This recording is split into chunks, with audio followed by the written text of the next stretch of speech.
shok. Jemi shumë të njohur, shumë miq. Atëherë, nëse je në siglën e partisë e kësaj shtëpisë së lirisë, je sepse duhet të përfaqësohesh me një parti për te përkatësie partijake. Ardi është i qytetar dursak. Mund të ishte dikush tjetër, je ti. Tani, mund t'i thuash qytetarëve pse duhet votojnë Ardë Mukën?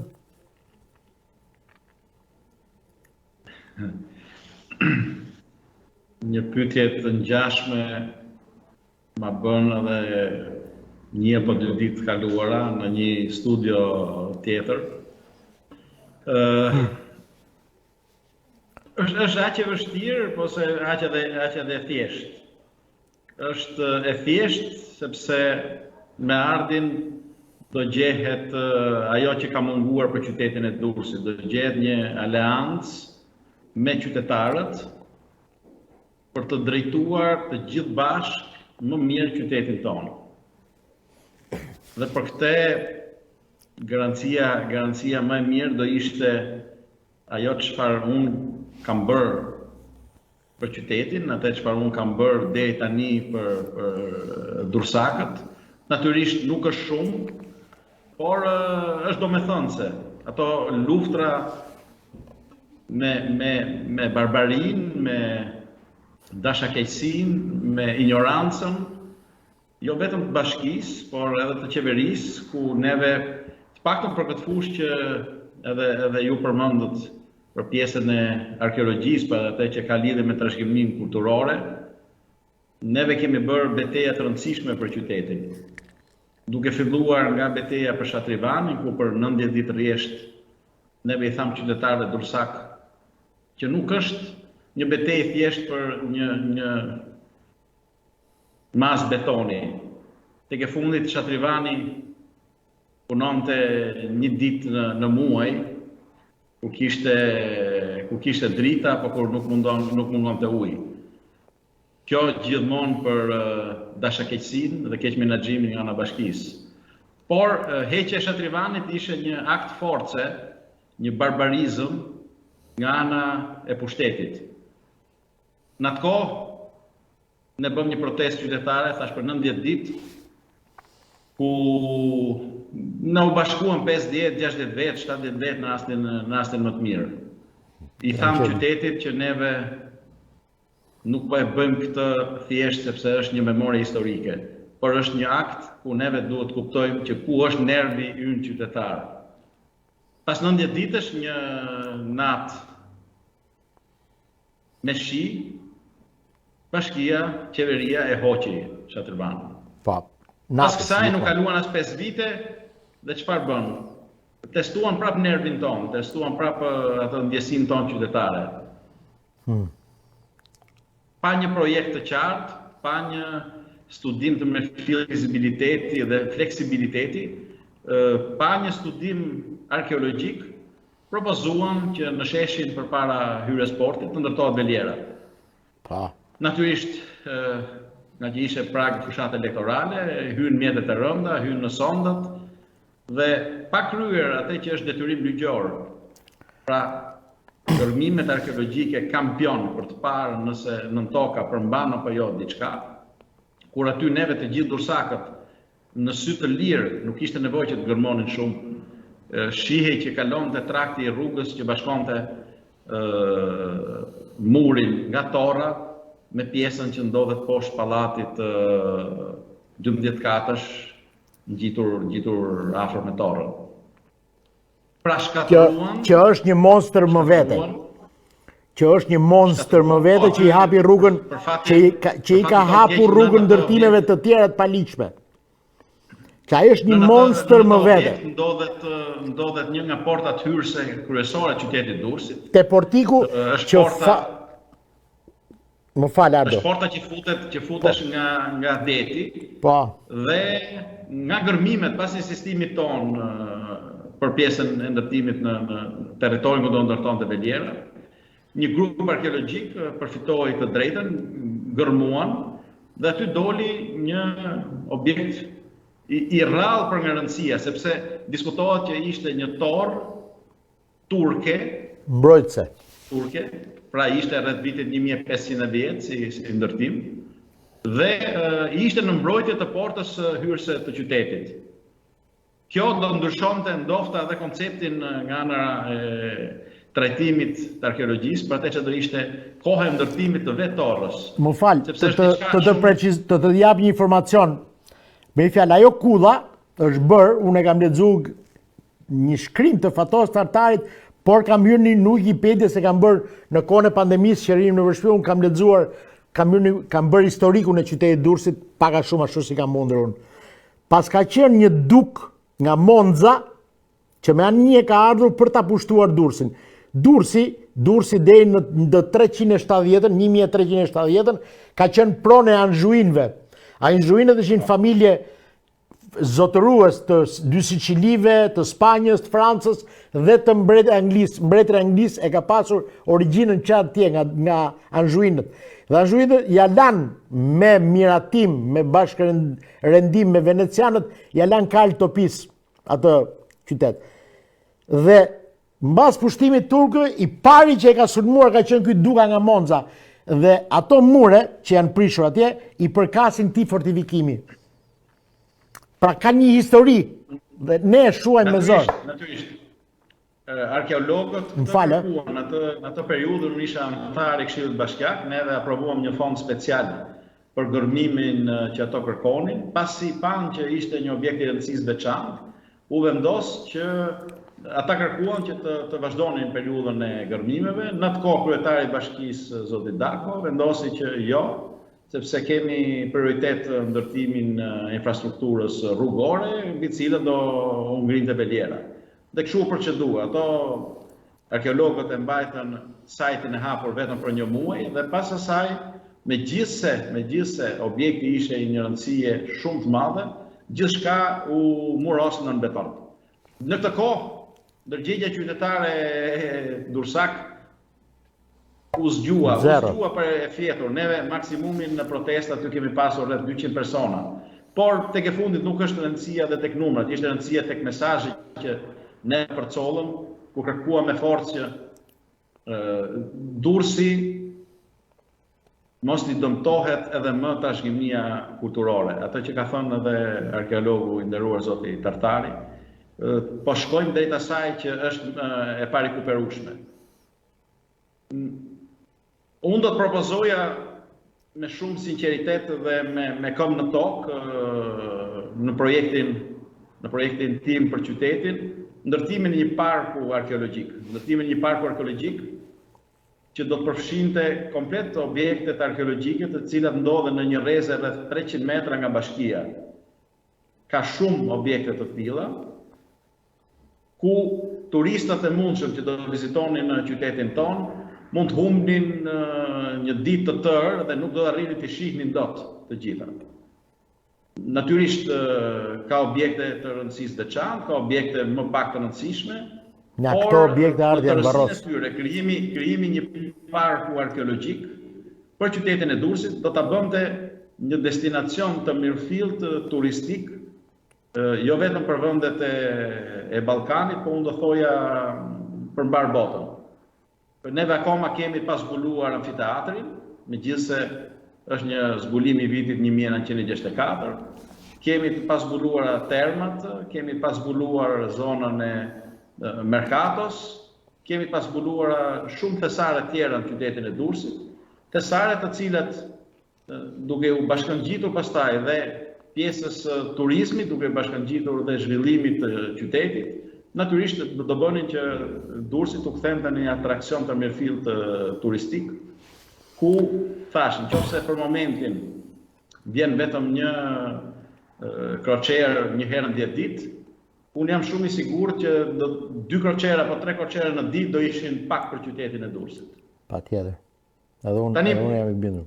Duhet të kërcëtohet turizmi historik me turizmin në turizmin e zakonshëm. Duhet gërshetohet. Patjetër, Durrësi është historia e Shqipërisë. Është lënë sipas Fatos Tartarit, është lënë qëllimisht. Madje unë kam dëgjuar dhe profesor të tjerë që thonë pagohen nga vendet fqinje, sidomos nga Greku dhe nga Serbia e nga Malizi, që ne harrojmë shpesh herë Malin e Zi, që është për mua është e njëjta racë. Pagohen që të mos dali në dritë historia jonë.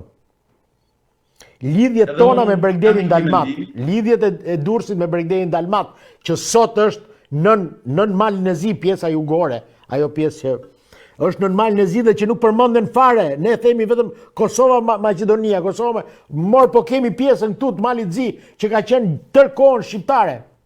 Ne se përmendim fare.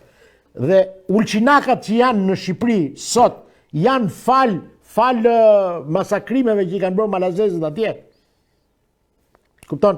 Pra ne e heshtim për historinë tonë, për trashëgiminë tonë, pikërisht sepse këto më duket kanë marrë lek nga bota më burr. Është e tmerrshme. Edhe unë dyshoj për diçka këtij, nuk kam fakte. Unë të kërkoj ndjesë her mas here, unë shpërthej, po përballë teje unë nuk shpërthej Keardi. Unë shpërthej sepse sa herë që flitet për Durrësin, kam një mlef të brenda që më del vetvetiu Ardo, të kërkoj ndjesë. Nuk bën problem kjo jemi mes miq, por po thoja me Velierën ata testuan për herë të dytë atë që ishte nervi qytetar. Pushteti kuptoi që i ka krijuar kaq shumë problematika njerëzve qytetit, saqë njerëzit kanë humbur sensin e të qenit të kujdesshëm, sepse ajo çfarë neve humbasim sot nga trashëgimia kulturore do na tregoj nesër në raport edhe me fqinjet dhe me gjithë problematikat e tjera që neve do të përballemi, sikur jemi njerëz me bisht. Neve nuk jemi njerëz me bisht. Neve jemi i vetmi popull autokton, ku në mënyrë të veçantë ne Dursakët, për 3000 vite rresht, në Durrës jeta nuk ka ndaluar. Është ndër qytetet e vetme në botë, janë rreth, mund të jenë 4-5, ku jeta në 3000 vite, po flasim ato që janë të pakun të dokumentuara, nuk ka pushuar. Por edhe që u po thoja është që me mpirjen e nervit qytetar, pra bën një test force me Shatërvanin, bën një provë gjenerale me Velierën, dhe sot kanë kryer aktin final. I kanë hequr, po tentojnë t'i heqin, po paktën me letra e kanë kryer, portin e qytetit. Pra porti i qytetit Durrësit është një brend i rëndësishëm, është ajo që identifikon qytetin, është ajo çfarë porti që qyteti i Durrësit ka. Dursakët identifikohen me portin, shqiptarët identifikohen me portin e Durrësit. Një ditë bukur, pushteti merr vendim dhe thotë do ta bëjmë port jatesh. Me ligj Ardo lejohet. Unë e di që duhet marrin konsultime, këto janë çështje strategjike, çështje madhore, nuk mundet një qeveri me një mandat 4 vjeçar të marri vendime të tilla me strategji të përjetshme. Ai është një vendim i cili është marrë për 3 muaj. Pra, paraqet interes. Të nisemi nga presuposti që unë mund të jem dakord. Pse porti i Splitit është kështu. Përballë ka turizëm, mbrapa ka portin e Mallrave. Ka dhe të tjera, nuk diskutohet. Mund të jem dakord, por prit se unë jam njëri nga 500.000 banorë të qytetit Durrësit. Atëherë, si mundesh ti nga Tirana, se unë kam atë parasysh atë fotografinë fantastike te Nusreti në Dubai, që gjithë delegacionet që të shkonte të fisë në portin e Durrësit ishin nga Tirana, madje edhe të Bashkisë Tiranës. Se çfarë lidhje kishin ato me portin e Durrësit, unë këtë nuk e mora vesh. Por a kanë të drejtë ato ta bëjnë këtë ligjërisht klas? Ligjërisht qeveria mund nxjerrë dhe mund të marrë vendime. Por për këto vendime qeverit ndëshkohen me votë ose aprovohen duke i zgjatur mandatet. Për faktin e keq është kjo çfarë ne diskutuam deri tani. Mpirja atij nervit qytetar duke filluar Shatërvani, duke vazhduar tek Veliera, na solli tek porti. Sot që neve flasim, mund të kem protestuar unë 2-3 herë dhe kam ngritur zërin për çfarë provohet për portin e Durrësit. Mori spunto nga kjo gjë dhe pjesa tjetër e opozitës, por qytetarët e Durrësit, qytetarët shqiptarë duhet kuptojnë që po i vidhet dhe përsëris po i vidhet ditën për diell pasuria e tyre më e madhe kombëtare. Po i falet pa asnjë vlerë 80 hektar tokë dhe 70 hektar baseni ujor, një kompanie offshore, ku është një zotëri arab, nuk është më grupi e marë, i cili ushqit me kompozitet madh. A nuk është më, po mirë, po më falë, a i doli për vitri, tha që jam unë. Kompani të tjera offshore, ku të gjitha gjasat tregojnë që është pas tyre është biznes i dyshimt që nuk ka lidhje fare me regjistrimet offshore, por që janë regjistrime biznese shqiptare. Drejt e Dirama me kompani, do lajnë paret e i duhet lidhje që kanë. Po, çfarë është një pjesë është kompania e kryeministit Rama, pjesa tjetër është kompania e Kunatit, shefit opozitës. Nesër. Tani, Këto i keve fakta, po i keve fakta, po i ke kështu. Edhe miqve tanë do t'interesonte. Ju më pyetët që ardhi çfarë do të bëj për Durrësin. Natyrisht, ne jemi duke kryer një procedurë konsultimi me komplet stafin, do dalim me një program të mirëthirrët për qytetin, por siç e the edhe ti, unë këtë gjë e kam ndruar prej kohësh, kam dashur që të m'jepet rasti të kandidoj për të drejtuar qytetin tim. Është një privilegj i madh, por nga ana tjetër është edhe një detyrë goxha e vështirë për gjitha kushtet dhe në pikën ku qyteti jon ka degraduar. Do dohet prekja 4-5 gjëra kryesore, pa hyrë në shumë detaje, sepse koha kjo do jetë, ne do kemi mundësi të lidhemi prapë, besoj, patjetër, me ju për të trajtuar problematikat duke pasur. Dëgjoj, të ndërpres një sekond, vetëm që të tregoj impaktin që ka ky televizion në diasporë.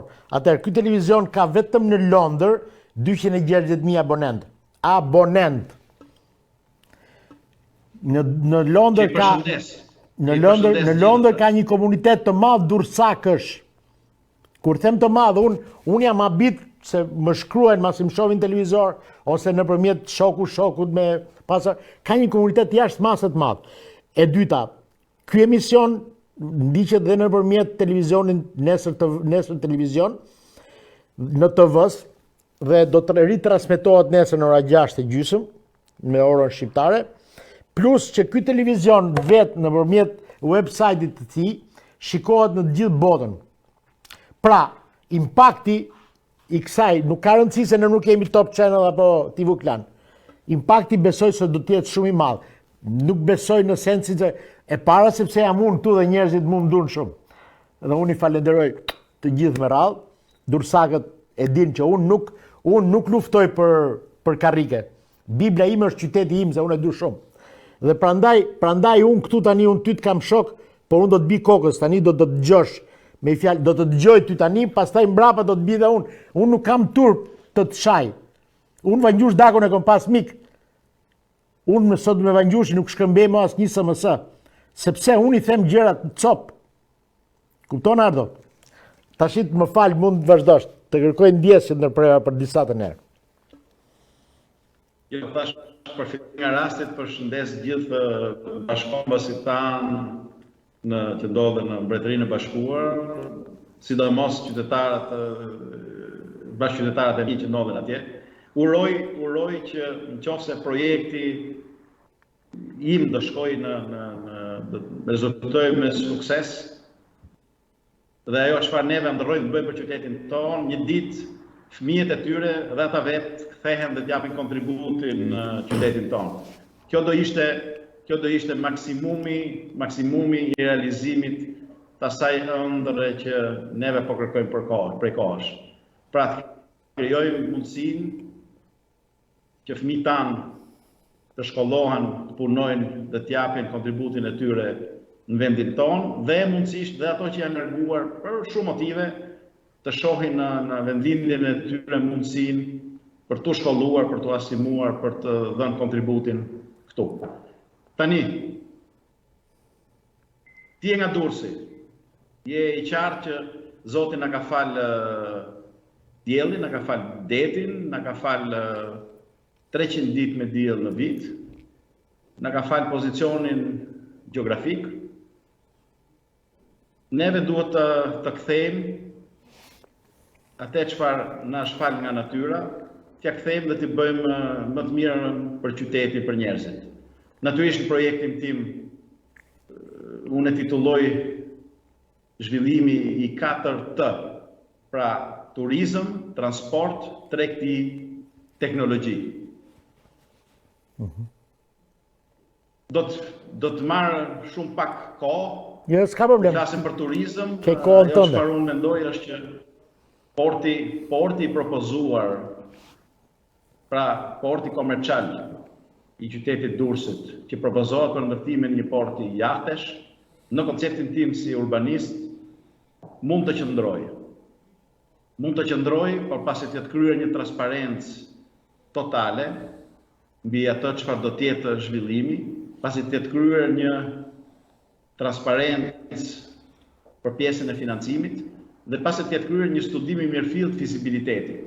Këto nuk kryhen për 3 muaj, nuk mund t'i kryejmë dot për një vit, por është një proces i cili i shtrirë në kohë, bën një analizë mirëfillt dhe të thuhet që po, mundet dhe ka leverdi që porti të kthehet në port jahtesh dhe zona e Porto Romanos të kthehet në atë që mund të ishte zhvillimi i ri i portit komercial.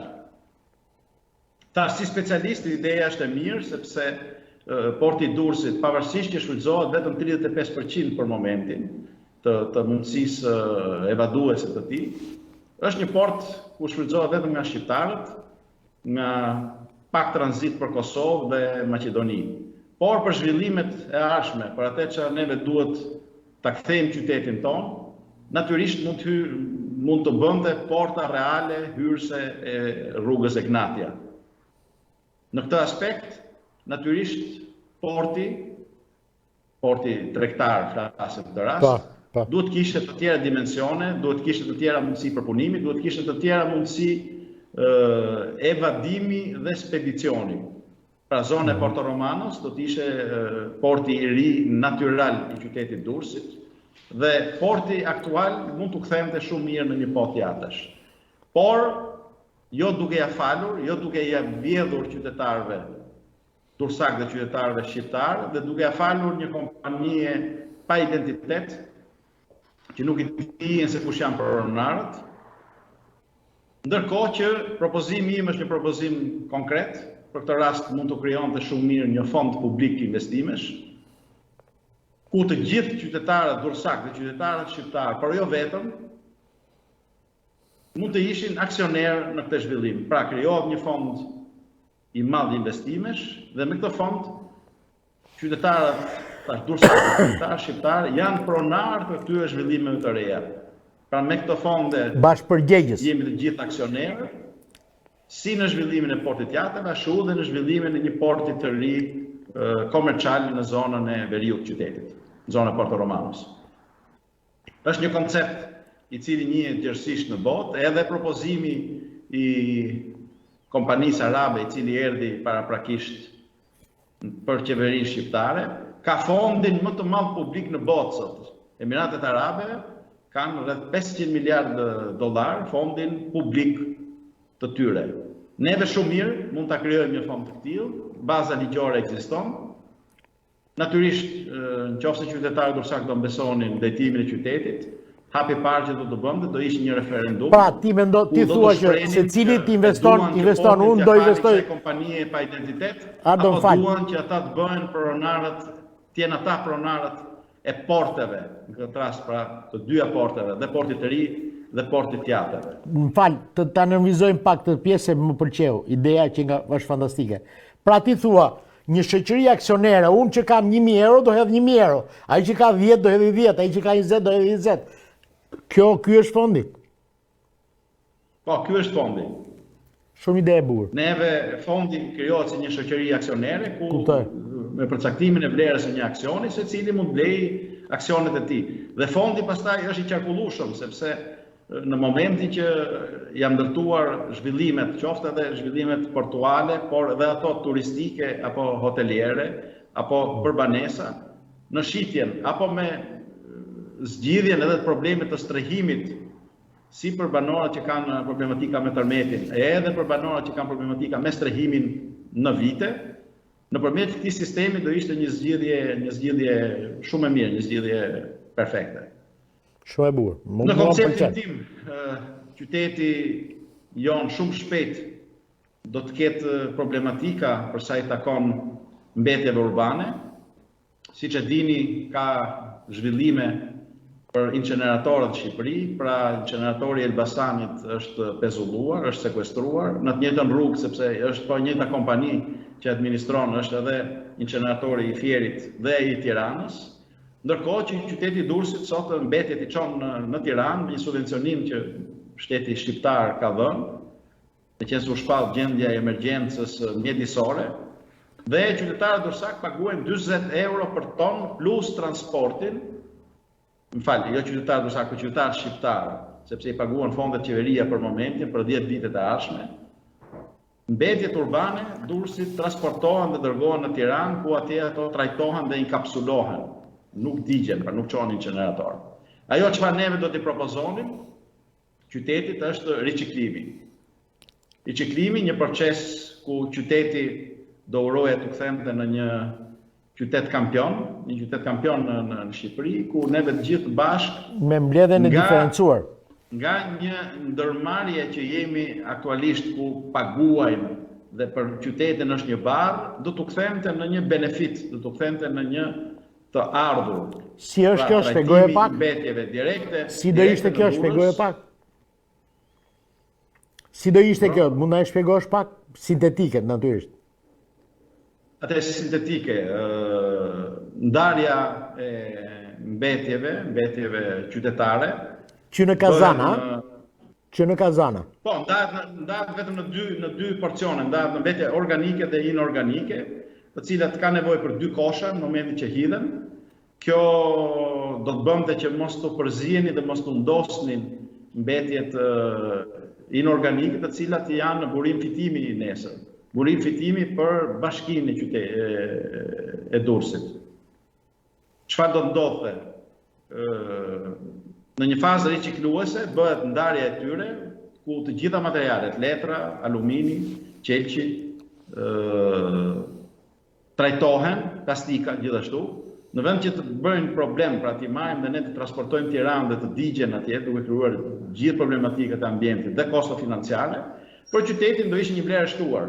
Pra, pronar është Bashkia e Durrësit, ka donte një landfill kjo. Ricikluese të cilat kanë nevojë për këto materiale, zhvilloi një tender në fillim të vitit, shpallat një fitues dhe gjatë atij viti të gjitha këto materiale merren nga kompania e cila ka fituar tenderin. Pra qyteti nga një barë, plerat i kthehen në një fitim. Po më fal, kompanisë do ja shesësh ti plerat? Jo, kujt kompani? Kompanive private, po, atyre që merren me riciklimin. Ajo që do fitoj tenderin. Po. Ti do ja shesësh plerat? Ja shet bashkia. Po pra, bashkia i mbledh, ka ndërmarrjen e komunales. Ajo i mblodhi plerat, do t'i çoj ku? Plerat depozitohen në një sipërfaqe rreth 50.000 metra katror, ku me ndërtimin edhe një strukture natyrisht për seleksionimin e këtyre që nuk ka nevojë më shumë se 20.000 metra katror. Në 30.000, pra 20.000 kapanoni bëhet struktura e riciklimit, në 30.000 bëhet depozitimi dhe trajtimi i mbetjeve organike.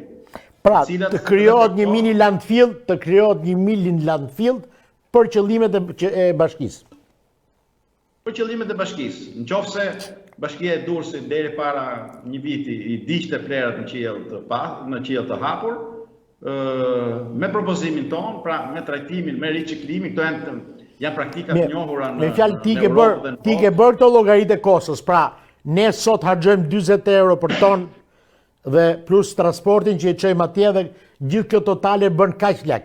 Po të bëjmë te landfilli në kaq lek pra kursehet apo jo? I keni bërë këto? Kursehet patjetër.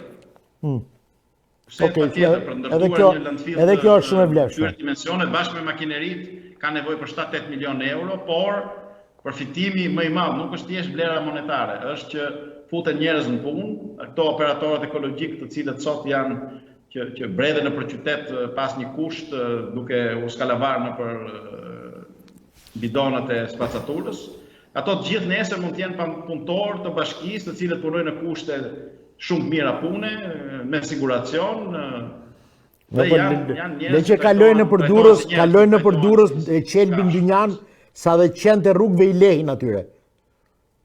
është bërë, për të betohem, aty ke shtëpia ime është Pongo, që më ka marrë malli shumë për Pongon, është i qenë tip Dalmat, Ardo, edhe nuk i lef çdo kujt. Sa kalojnë ato të plerave, ato i lefin direkt. Kupton, ne ndonjëherë dhe nuk e dëgjojmë erën, kupton, po qeni e dëgjon direkt. Janë bërë problem. Qyteti Durrësit ka nevojë për zonën e tij industriale, e cila natyrshëm lidhet me pjesën e porteve në zonën e Porto Romanës, ku ka dhe hapësira ish-knetës, ku natyrisht kundet një vizioni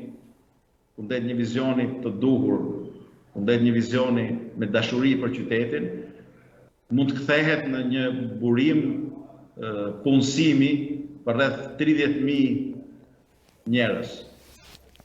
Pra flasim që porti i ri, zhvillimi i ri, bashkë me 2 portet ekzistuese që janë atje për portet hidrokarbureve, me këtë fondin special, me fondin publik të investimeve, ku shqiptarët janë bashkëpronar, mund ndërtohet edhe pjesë e zonës industriale.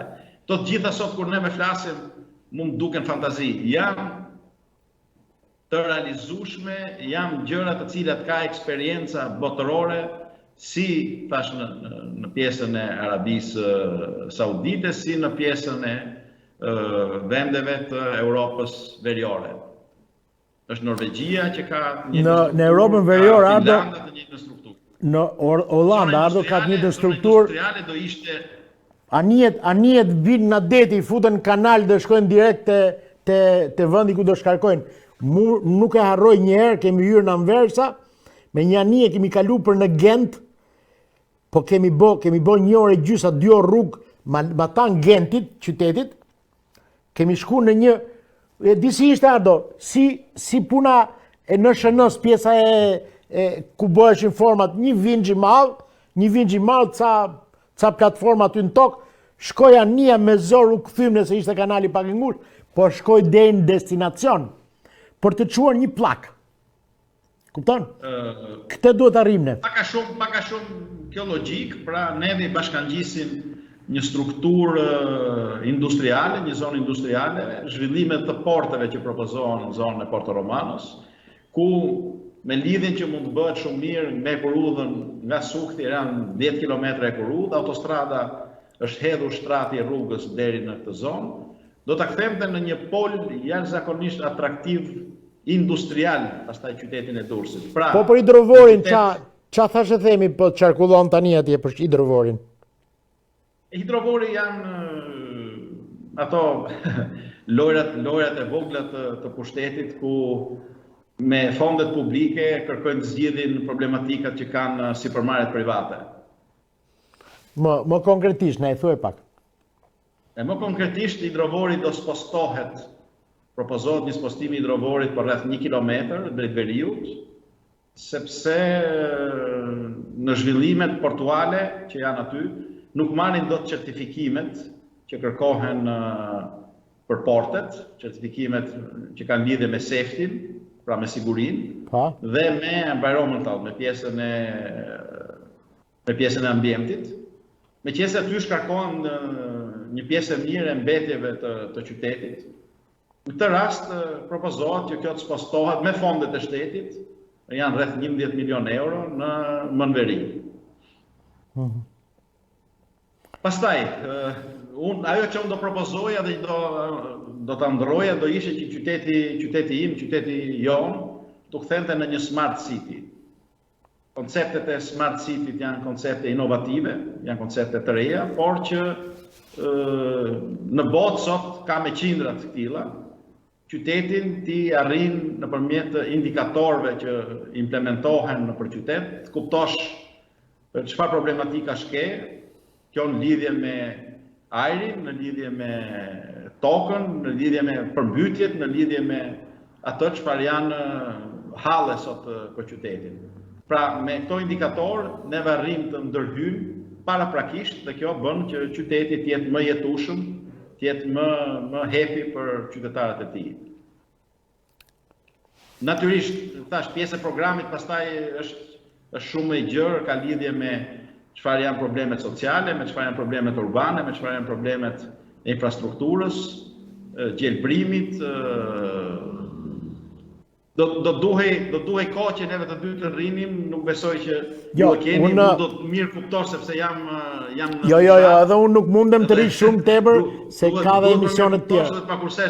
Ma kursesh kohën. Ka dhe emisionet të tjera televizioni dhe unë nuk kam ka dhe televizioni emisionet të tjera dhe unë nuk kam shumë kohë. Problemi që ndron këtu që unë do të bëj dhe një pyetje dhe dua një premtim që para datës 6 mars të lidhemi dhe herë tjetër të më japësh bilancin e punës tënde, e fushatës tënde dhe pritshmëritë. Unë dua diçka tani, sepse ky sipar i fushatës tënde, ti sipari një mujor, se është fiks një muj ardo. Data 6 sot me 6 një muj. Heq një 2 ditë, se i shkurti është i shkurtër këtë vit. Apo është 29? Nëse, s'ka. 28. Okej. Ky shkurt i shkurtër me fjalë të heq 2 ditë, 3 ditë. Ardo, a ke mendu pak për kulturën? Kush do jetë, nuk dua të di programin sepse do më gënjeje, do më thoje premtime kot, dhe unë nuk i du nga ty. To janë premtime për kulturën njerë, nuk di në njënin që dali këtu të më thot edhe unë vetë, po të ma japësh për kulturën e Durrësit. Sot, unë do të them do bëj kaq aktivitete, do bëj 100.000 aktivitete në vit, ndoshta si bëj dot. Ama unë di se çdo në qyteti Durrësit. Pra ju keni vendosur një emër ke menduar një emër për drejtimin e kulturës në Durrës, sepse ky që është sot, unë pa turp dhe dal edhe përballë gjykatës. Ky është i Kokra Hajdutit, ushtari i Vangjushit, po është Kokra Hajdutit. Unë e kam nxjerrë me fakte dhe do t'i jap dhe ty ato fakte që ti deroncosh, auditin direkt. Dhe unë t'i jap me fakte, me emra mbi emra dhe me kujt e ka dhënë fondet. 200 milion, 250 milion në vit. Fondet janë abuzu, janë vjedh, kanë ikë. Juve, keni një emër si skuadër, një emër drejtuesi për kulturën e Durrësit? Nuk jemi në këtë pjesë, jemi, ta thash, në konceptin tim, të gjithë punojësit e bashkisë të Durrësit, ata që janë specialistë, ata të cilët nuk i kanë përlyer duart me fondet publike, me fondet e qytetit, për t'i çuar dëm në rastin më të mirë, po për t'i vjedhur në rastin më të keq, nga nesër, nga data 6, nga data 7, nëse unë do jem drejtues, do vazhdojnë dhe të ruajnë vendin e punës, do vazhdojnë të japin kontributin e tyre për qytetin. Pra, neve nuk do marrim njerëz nga hëna. Ato janë qytetarë durrësak, do vazhdojnë të kryejnë aktivitetin e tyre normal në Bashkinë e Durrësit. Ata të cilët janë personat të cilët kanë vjedhur fondet publike, personat të cilët nuk kanë futur asnjë ditë këmbët në Bashkinë e Durrësit dhe marrin rrogën dhe paguhen nga Bashkia e Durrësit. Patronazhistët, të cilët për kontributet që japin gjatë fushatave zgjedhore shpërblehen me rroga apo me projekte nga Bashkia e Durrësit, nuk do jenë më pjesë. Por pjesa e qytetarëve dhe specialistëve të ndershëm natyrisht do jenë dhe do vazhdojnë aktivitetin e tyre punësimit pranë bashkisë qytetit.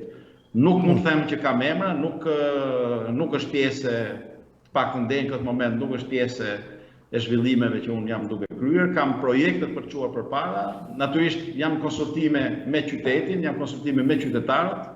Kur të arrijë ai moment, natyrisht që nëse do m'jepet ky lloj votbesimi nga qytetarët, Durrësak, do ta merrni vesh. Durrësi duhet ishte një muzej i hapur. Un kam Adi Dash, un kam një ëndër, sot më ka shkruar në Facebook këngëtari Durrësak, zoti Saraçi, Zia Saraçi. Edhe kishte të njëjtin problem si po ma thua edhe ti. Thotë unë dua të vi qytetin tim të jap një koncert, kam bashkëpunëtor të mi tuaj të cilët duan ndihmë të japin, por nga ana bashkisë nuk na është dhënë akses. Po aty duke i jep se është i shtrenjtë ai. Ai pati edhe paturpsinë, ai dhe drejtori i kulturës është shqiptar nga Durrësi, kështu që do ishte. Jo, jam dakord, unë Zjaj është mik shumë i mirë, vetëm se personazhe. Vetëm se ka i vetë janë qef. Ëndrrën time kam një. Në momentin që ne do nxjerrim, do zbulojmë amfiteatrin, bravo. Do doja të sillja të gjithë artistët Durrësak të shpërndarë nëpër botë, të këndonin, të performonin aty. Të këndonin, të kërcenin, të recitonin, të jepnin shfaqje në një javë rresht. Bravo. Në një javë rresht, në një muaj rresht në amfiteatrin tonë. Pra, t'i kthenim lavdinë e dikurshme të amfiteatrit, lavdisë së tashme të qytetit. Ardo, një pyetje se jemi drejt fundit. Një pyetje, për kjo është shumë dashamirëse, mos ma merr për tërë se është apolitike. Luan Hoti është një djalë Durrësak, me sa i njohun kështu në distancë, nuk kam ne shoqënime të. Emiliana është, nuk e di nga është, po është gocë, është nuse, me fjalë, të një familje shiakse Durrësakësh. Ka çuna të tjerë Durrësi që i ka çuna të mirë fare. Mund t'i përmendem me emra, por nuk du të bëj. A ke menduar ndonjëherë për shembull që unë e kam menduar, kemi diskutuar me shumë djem. Pse mos krijohet një bërtham çunash Durrësak dhe t'i themi partive politike pika dhe ta merrni në drejtim këtë qytet dhe ta çoni përpara me këto projekte ide. Të ulin ja për shembull Nina Galliu, ti e njeh Ninin, Dora Nina Galliu, është një ekonomist. Nini thot, po si mund marrin portin, thot, dhe mos t'i japin 1 cent. Ky port ka 150 hektar. Ti po merr një qyteti, po i merr 150 hektar, mos t'i japësh një bakshish, një rend, një qira. Kupton? Ka shumë drejt, ka shumë drejt. Ato anije që vinë është leka jardo, ti sot të marrësh me qira një banes, një dhomë, kështu, edhe i thu bjerë 30 euro, 50 euro, 200 euro, 100 euro. Apo jo? Po të marrësh 200 hektar, do marrësh dhe japësh rentën qytetit. Ti e merr si shtet, e shfrytëzon një ditë, është pronë e bashkisë, është pronë e qytetit. Jepi keshin. Pra, në këtë kontekst, unë them, a nuk keni menduar ndonjëherë që të bëheni një grup senatorësh, le ta quajmë me këtë emër. Dhe drejtoni qytetin e Durrësit nuk kanë nevojë për këshill bashkiak. Ato janë gjithë militantë, pa përjashtim. Drejtorët që ka vënë 80-90% janë ajduta. Po duhet të jap me fakte unë. Unë nuk flas kurkot, me fakte. Që është gërmu herë toka këtu, ka dalë ujë, pastaj është mbyll, edhe është hap mas 6 muajsh prap. 42 milion euro. Dhe ti e ke parasysh për çfarë flas. Dhe Durrësi akoma nuk ka ujë në shtëpi.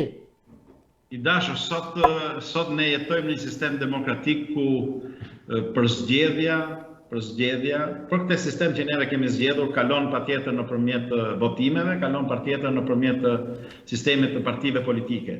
Durrësakët mund ta krijojnë të pjesën e votimeve nëse do t'i dali përpara një grup çunash Durrësak e ti thot, ore, janë shumë ardë, janë shumë çuna. Ti mund dalësh atë të thush, ne jemi që do ta çojmë Durrësin përpara. Pa parti politike, më Durrësakët për Durrësin, qytetarët për Durrësin. Më falni se më çu diabeti. Të gjithë këtyre miqve dhe mikeshave Durrësak, nëse unë do jem qytetari i parë që do kem nderin drejtoj bashkinë, do jenë të ftuar që të bëhen pjesë e projektit tonë për zhvillimin e qytetit. Për këtë garantoj. Mos thuj do jenë ftuar, do t'i ftoj thuaj. Do t'i ftoj, do jenë ftuar, kjo e pra. njëjta gjë është.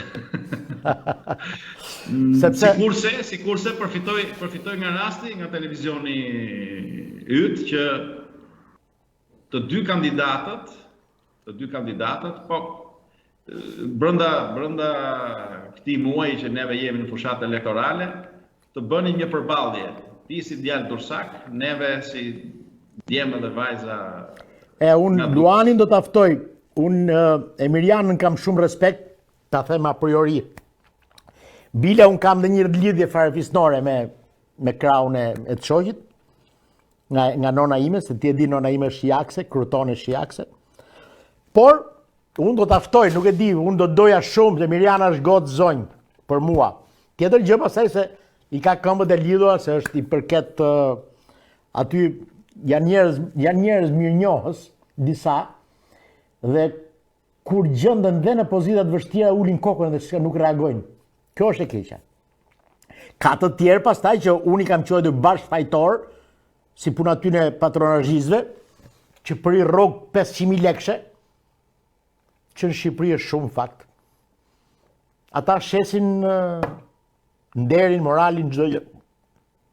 Ftesa ime do qëndroje hapur gjatë gjithë kësaj kohe dhe do të falenderoja nëse do u bëje ti një ndërmjetës flasim. Jo, unë do ta bëj të ndërmjetësim, do ta bëj ndoshta. Shprenim projektet tona, shprehim idetë tona.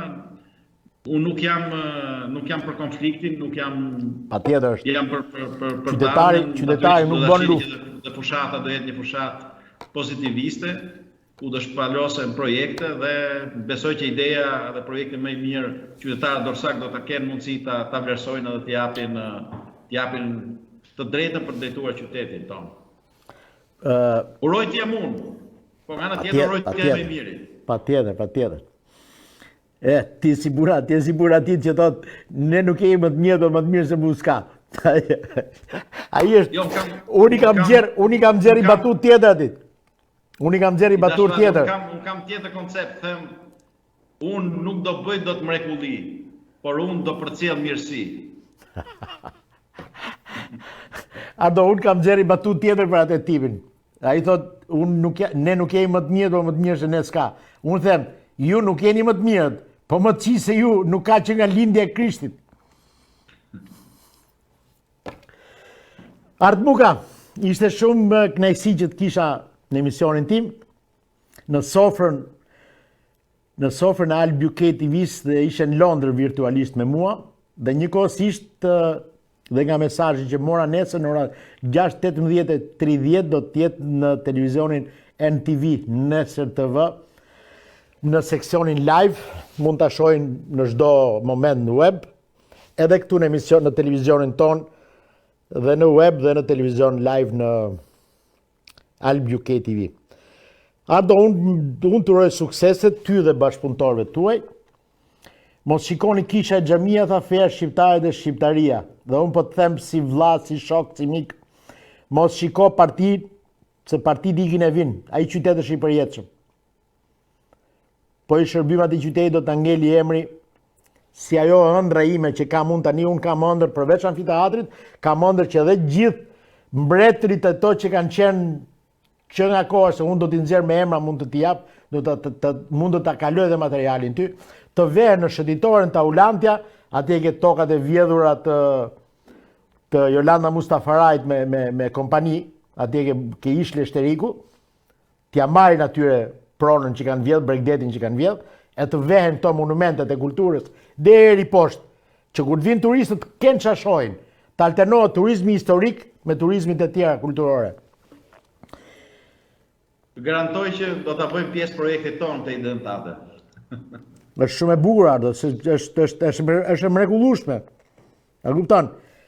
Duka d'Anjou di Durazzo, thot ai.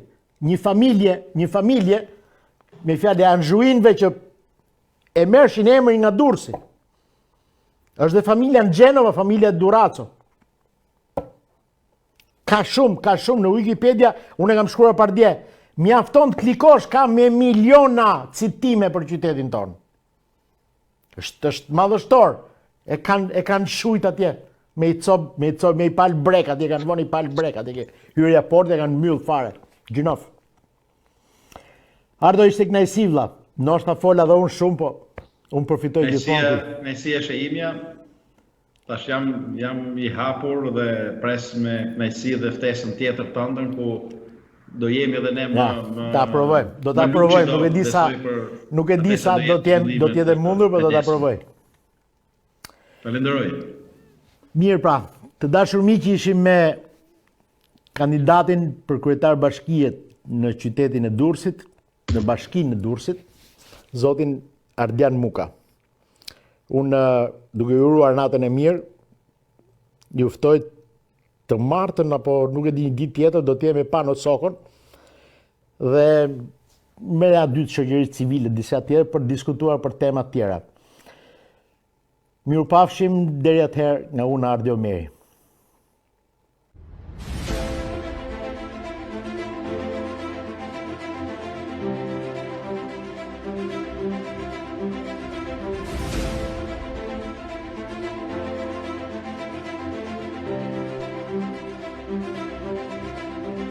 Thank you.